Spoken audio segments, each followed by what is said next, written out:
ഇന്ത്യക്കെതിരെ പ്രവർത്തിക്കുന്ന ഭീകര തീവ്രവാദ സംഘടനാ നേതാക്കളും ഈ സംഘടനകളുമായി ബന്ധമുള്ളവരും ഇന്ത്യയിലും വിദേശ രാജ്യങ്ങളിലും വെച്ച് വധിക്കപ്പെടുന്ന സംഭവങ്ങൾ കുറച്ച് വർഷങ്ങളായി ഇപ്പോൾ നടന്നുകൊണ്ടിരിക്കുകയാണ്. ഇന്ത്യയിൽ നിന്നും രക്ഷപ്പെട്ട് വിദേശ രാജ്യങ്ങളിൽ നിന്ന് പ്രവർത്തിക്കുന്ന ഈ ഭീകരർ ഓരോരുത്തരായി വധിക്കപ്പെടുകയാണ്. എന്നാൽ ഈ സംഭവങ്ങളുടെ പിന്നിൽ ആരാണെന്ന് ചോദിച്ചാൽ അത് അജ്ഞാതർ എന്ന റിപ്പോർട്ടുകളാണ് പുറത്തു വരുന്നത്. 2023 ജൂൺ 18 കാനഡയിലെ സറേ നഗരത്തിലുള്ള ഗുരുനാനക് സിഖ് ഗുരുദ്വാരയുടെ വാഹനങ്ങൾ പാർക്ക് ചെയ്യുന്ന സ്ഥലത്ത് വെച്ച് വിഘടനവാദ പ്രസ്ഥാനമായ ഖാലിസ്ഥാൻ ടൈഗർ ഫോഴ്സിന്റെ നേതാവായ ഹർദീപ് സിംഗ് നിജാർ വെടിയേറ്റ് മരിക്കുകയുണ്ടായി.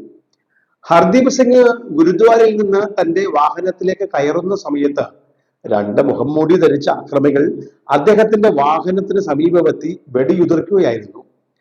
കാനഡ അന്വേഷണ ഏജൻസികളുടെ ആ വിവരമനുസരിച്ച് നിരവധി തവണ വെടിവെക്കുകയായിരുന്നു. വെടിവെപ്പിന് ശേഷം അക്രമികൾ ഒരു കാറിൽ കയറി രക്ഷപ്പെടുകയും ചെയ്തു. പിന്നീട് പുറത്തു വന്ന അന്വേഷണ റിപ്പോർട്ടുകളും മാധ്യമ വിവരങ്ങളും ഈ ആക്രമണം മുൻകൂട്ടി ആസൂത്രണം ചെയ്ത കൊലപാതകമാണെന്ന് കണ്ടെത്തുകയുണ്ടായി. ഒന്നിലധികം ആളുകളും വാഹനങ്ങളും ഉൾപ്പെട്ട ഒരു സംഘടിത ഓപ്പറേഷൻ ആയിരുന്നു അവിടെ നടന്നത്. ഇന്ത്യയിൽ ചില കൊലപാതക ഗൂഢാലോചനകളിലും സ്ഫോടന കേസുകളിലും തീവ്രവാദ പ്രവർത്തനങ്ങളിലും പങ്കെടുക്കുകയും പാകിസ്ഥാനിൽ ചില ഖാലിസ്ഥാൻ അനുകൂല തീവ്രവാദ നേതാക്കളെ കണ്ടുമുട്ടുകയും പരിശീലനം നേടിയതായി ഇന്ത്യയുടെ അന്വേഷണ ഏജൻസികൾ കണ്ടെത്തിയിരുന്നു.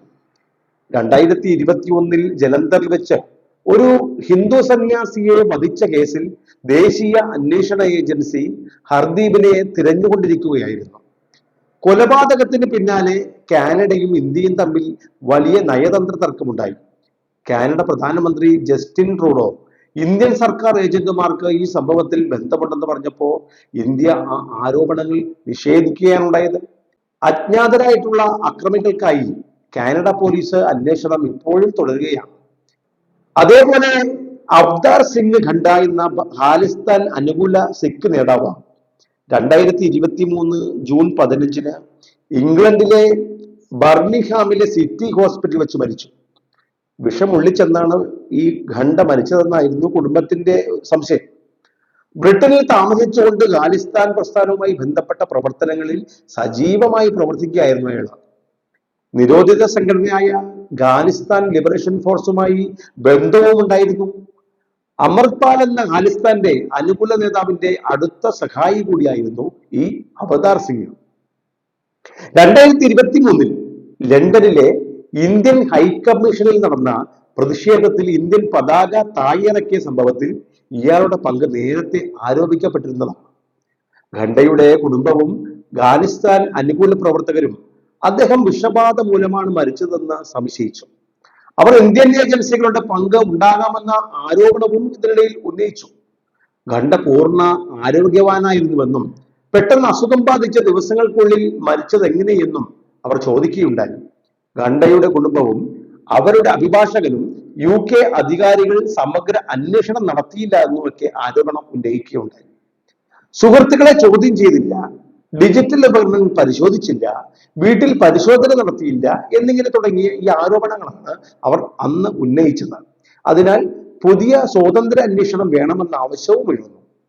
ഒരു ഫോറൻസിക് പത്തോളജിസ്റ്റ് വിഷബാധയെ തള്ളിക്കളയാൻ കഴിയില്ല എന്ന് അഭിപ്രായപ്പെട്ടതായി റിപ്പോർട്ടുകൾ പുറത്തു വന്നിരുന്നു. 2023 ഒക്ടോബറിൽ പാകിസ്ഥാനിലെ സിയാൽകോട്ടിൽ നടന്ന മറ്റൊരു സംഭവം ഭീകര സംഘടനയായ ജെയ്ഷെ മുഹമ്മദുമായി ബന്ധമുള്ള ഷാഹിദ് ലത്തീഫ് എന്ന ഭീകരന്റെ കൊലപാതകമാണ്. ഇന്ത്യൻ സുരക്ഷാ ഏജൻസികളുടെ അഭിപ്രായത്തിൽ പത്താൻകോട്ട് വ്യോമസേനാ താവളത്തിൽ ആക്രമണത്തിന് പിന്നിൽ പ്രവർത്തിച്ച ഒരാളായിരുന്നു അയാൾ. ഇന്ത്യയിലേക്ക് ഭീകരരെ കടത്തിവിടുവാനും ആക്രമണങ്ങൾ ഏകോപിപ്പിക്കുവാനും പങ്കുവഹിച്ചിരുന്ന ഇയാൾ ഇന്ത്യയുടെ UAPA നിയമപ്രകാരം ഭീകരനായി പ്രഖ്യാപിക്കപ്പെട്ടിരുന്നതാണ്. പാകിസ്ഥാനിലെ പഞ്ചാബ് പ്രവിശ്യയിലെ സിയാൽകോട്ട് ജില്ലയിലെ ദസ്ക പ്രദേശത്തുള്ള നൂർ മദീന മസ്ജിദിൽ നമസ്കാരത്തിന് ശേഷം പുറത്തു വരുമ്പോൾ മോട്ടോർ സൈക്കിളിലെത്തിയ ആയുധധാരികൾ വെടിയുതിർക്കുകയായിരുന്നു. ഷാഹിദ് ലത്തീഫും മറ്റൊരാളുമാണ് അന്ന് കൊല്ലപ്പെട്ടത്. മുഹമ്മദ് റിയാസ് അബു ഹാസിം ഇന്ത്യയുടെ സുരക്ഷാ ഏജൻസികൾ തിരഞ്ഞിരുന്ന ഒരു ലഷ്കർ-ഇ-തയ്യിബ പ്രവർത്തകനാണ്. അയാൾ ജമ്മു കാശ്മീരിൽ നടന്ന ചില ഭീകര ആക്രമണങ്ങളുമായി ബന്ധപ്പെട്ടിരുന്നു. 2023 രജൌരി ജില്ലയിലെ ദാംഗ്രി ആക്രമണത്തിന്റെ ഗൂഢാലോചനക്കാരിൽ ഒരാളാണ് ഇദ്ദേഹം. 2023 സെപ്റ്റംബർ 8 പുലർച്ചെ നമസ്കാരത്തിനിടെ പള്ളിക്കുള്ളിൽ വെച്ച് വെടിയേറ്റ് കൊല്ലപ്പെടുകയാണ് ഉണ്ടായത്. സംഭവം നടന്നത് റാവൽകോട്ട എന്ന സ്ഥലത്താണ്. പാകിസ്ഥാന്റെ നിയന്ത്രണത്തിലുള്ള കാശ്മീർ മേഖലയിലെ അൽ ഹുദൂസ് പള്ളിയിൽ വെച്ചായിരുന്നു ആക്രമണം നടന്നത്. അജ്ഞാതനായിട്ടുള്ള അക്രമി വെടിവെച്ചെന്നാണ് പാകിസ്ഥാൻ പോലീസ് പറഞ്ഞത്. ലഷ്കർ ഇ തൈബയിലെ ഒരു പ്രധാന കമാൻഡറായിരുന്നു അബു ഹൻസല. ഇന്ത്യൻ അന്വേഷണ ഏജൻസികളുടെ റിപ്പോർട്ടുകൾ പ്രകാരം ജമ്മു കാശ്മീരിലെ സുരക്ഷാ സേനകൾക്കെതിരായ നിരവധി ആക്രമണങ്ങളുടെ ആസൂത്രണത്തിൽ ഇയാൾക്ക് പങ്കുണ്ടായിരുന്നു. 2023 ഡിസംബർ 23 ഇയാൾ വെടിയേറ്റ് കൊല്ലപ്പെട്ടു. ആയുധധാരികളായിട്ടുള്ള അജ്ഞാതർ അദ്ദേഹത്തിന്റെ വീട്ടിലേക്കെത്തി അടുത്തു നിന്ന് ഇങ്ങനെ നിരവധി തവണ വെടിയുതിർക്കുകയായിരുന്നു. തലയും നെഞ്ചും തുടങ്ങിയ ഭാഗങ്ങളിൽ വെടിയേറ്റ് ആശുപത്രിയിലേക്ക് എത്തിച്ചുവെങ്കിലും മരണപ്പെടുകയാണ് ഉണ്ടായത്. പാകിസ്ഥാനിലെ അധികൃതരും മാധ്യമങ്ങളും പറഞ്ഞത് ഇത് ചെയ്തത് അജ്ഞാത അക്രമികൾ ആണെന്നാണ്. അമീർ സർഫറാസ് ടംബ പാകിസ്ഥാനിലെ ലാഹോറിൽ നിന്നുള്ള ഒരു ഗുണ്ടാ നേതാവും അധോലോകവുമായി ബന്ധപ്പെട്ട വ്യക്തിയുമായിരുന്നു. ഭീകര സംഘടനയായ ലഷ്കർ ഇ തൈബയുടെ സ്ഥാപകനായ ഹഫീസ് സയ്യിദിനോട് അടുത്ത ബന്ധമുള്ള ആളായിരുന്നു. സരബ്ജിത് സിംഗ് എന്ന ഇന്ത്യൻ പൗരനെ പാകിസ്ഥാൻ ചാരപ്രവർത്തനത്തിനും ബോംബ് സ്ഫോടന കേസുകളിലും കുറ്റക്കാരനാക്കി മരണശിക്ഷ വിധിച്ചിരുന്നു. 2013 ലാഹോറിലെ ജയിലിൽ കഴിയുന്നതിനിടെ ചില തടവുകാർ അയാളെ ക്രൂരമായി ആക്രമിച്ചു. ഈ ആക്രമണത്തിൽ പങ്കെടുത്തവരിൽ അമീർ സർഫറാസ് ടംബയും ഉണ്ടായിരുന്നു. പിന്നീട് സരബ്ജിത് സിംഗ് ആശുപത്രിയിൽ വെച്ച് മരിച്ചു. ടംബയെയും മറ്റൊരാളെയും ഈ കേസിൽ വിചാരണ ചെയ്തുവെങ്കിലും 2018 തെളിവുകളുടെ അഭാവം ചൂണ്ടിക്കാട്ടി പാകിസ്ഥാൻ കോടതി അയാളെ വെറുതെ വിടുകയാണ് ഉണ്ടായത്. 2024 ഏപ്രിൽ 14 ലാഹോറിലെ ഇസ്ലാംപുര മേഖലയിലെ വീട്ടിൽ വെച്ച് മോട്ടോർ സൈക്കിളിലെത്തിയ അജ്ഞാതരായിട്ടുള്ള ആയുധധാരികൾ ടംബയ്ക്ക് നേരെ വെടിയുതിർത്തു. വെടിയേറ്റ ടംബയെ ആശുപത്രിയിലേക്ക് എത്തിച്ചുവെങ്കിലും പിന്നീട് മരിക്കുകയാണ് ഉണ്ടായത്. പാകിസ്ഥാൻ പോലീസ് കേസെടുത്ത് അന്വേഷണം നടത്തിയെങ്കിലും അക്രമികളെ കണ്ടെത്തുവാൻ കഴിഞ്ഞില്ല. അതിനാൽ അജ്ഞാതരായിട്ടുള്ള അക്രമികൾ എന്നാണ് ഔദ്യോഗിക റിപ്പോർട്ടുകൾ പറയുന്നത്. 2019 പുൽവാമ ഭീകരാക്രമണത്തിന്റെ സൂത്രധാരന്മാരിൽ ഒരാളായിരുന്ന ഹംസ ബുർഖാൻ പാക് അധീന കശ്മീരിൽ കൊല്ലപ്പെട്ടു. പാകിസ്ഥാനിൽ അധ്യാപകനായി ജോലി ചെയ്തു വരികയായിരുന്നു ഇയാൾ. 2022 കേന്ദ്ര ആഭ്യന്തര മന്ത്രാലയമായിരുന്നു ബുർഖാനെ ഭീകരനായി പ്രഖ്യാപിച്ചത്. 2019 ഫെബ്രുവരി 14 പുൽവാമയിൽ ഭീകരാക്രമണം നടന്നത്.